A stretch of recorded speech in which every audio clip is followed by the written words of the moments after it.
Halo semuanya, senang bisa bertemu kembali di channel Sisi Dunia, channel yang akan mengangkat sejumlah peristiwa, fakta unik, dan fenomena yang terjadi di seluruh dunia. Istilah flexing saat ini menjadi viral di media sosial menyusul fenomena maraknya orang-orang yang gemar memamerkan kekayaannya, yang oleh sebagian lainnya dianggap berlebihan. Flexing sendiri merupakan istilah dalam bahasa Inggris yang memiliki arti memamerkan sesuatu, atau yang dimiliki, secara mencolok. Banyak faktor yang membuat seseorang melakukan flexing, mulai dari ingin diakui, untuk menarik perhatian lawan jenis, mendongkrak rasa percaya diri, masalah kepribadian, tekanan sosial, hingga strategi pemasaran. Bahkan fenomena flexing ini pernah diangkat secara khusus oleh pakar bisnis Reynald Casali, dalam akun YouTube-nya, beberapa waktu lalu. Saya ingin mengajak Anda untuk membahas sesuatu yang lebih rileks, yaitu flexing. Namun tahukah kamu, fenomena flexing ini ternyata sudah menjadi gaya hidup bagi sebagian orang di Kongo. Uniknya, hal ini dilakukan oleh mereka yang hidupnya masih berada di tingkat ekonomi lemah. Untuk video kali ini, Sisi Dunia akan mengangkat fenomena gaya hidup flexing yang terjadi di Kongo. Biar melarat, yang penting banyak gaya.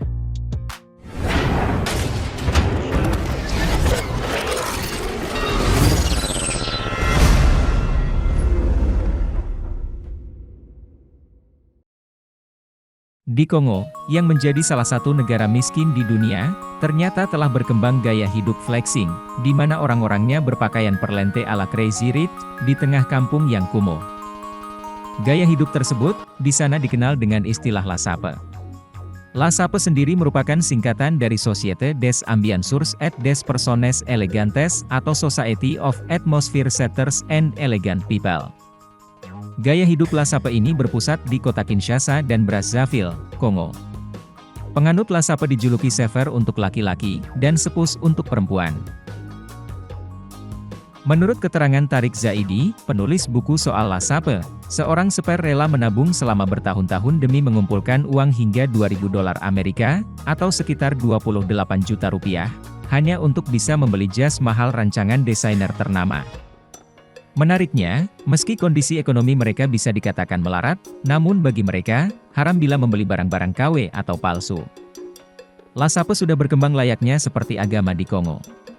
Para penganut lasape tidak memerlukan motivasi khusus untuk menjadi sever atau sepus. Mereka lebih suka menghabiskan $100 hingga $200 hanya untuk membeli kemeja, daripada menabung untuk membeli rumah, atau mobil, atau sepeda motor. Para penganut lasape tidak memprioritaskan kestabilan ekonomi dalam kehidupannya, namun bagaimana bisa menjadi trendsetter di komunitasnya. Lasape diyakini mulai berkembang sejak awal abad ke-20, di mana saat itu warga Kongo banyak menjadi budak di masa penjajahan Prancis. Di luar jam kerja, para budak pria mulai berpakaian layaknya pria Prancis, dengan baju warna-warni, sepatu mewah, dan kacamata hitam, hanya untuk bergembira bersama rekan-rekannya sesama budak. Sementara itu, lasape kini berkembang menjadi bentuk ekspresi sosial dari orang-orang yang pernah dijajah. Lasape telah berkembang menjadi gerakan bagaimana tetap hidup bahagia, meski kondisi kekurangan. Meski mendapat kritikan dari banyak pengamat sosial karena 70% warga masih hidup dalam taraf kemiskinan, namun gaya hidup lasape ini justru mendapat dukungan dari para politisi dan selebriti di Kongo. Demikian sedikit informasi soal gaya hidup flexing ala masyarakat miskin di Kongo. Bagaimana menurut kamu?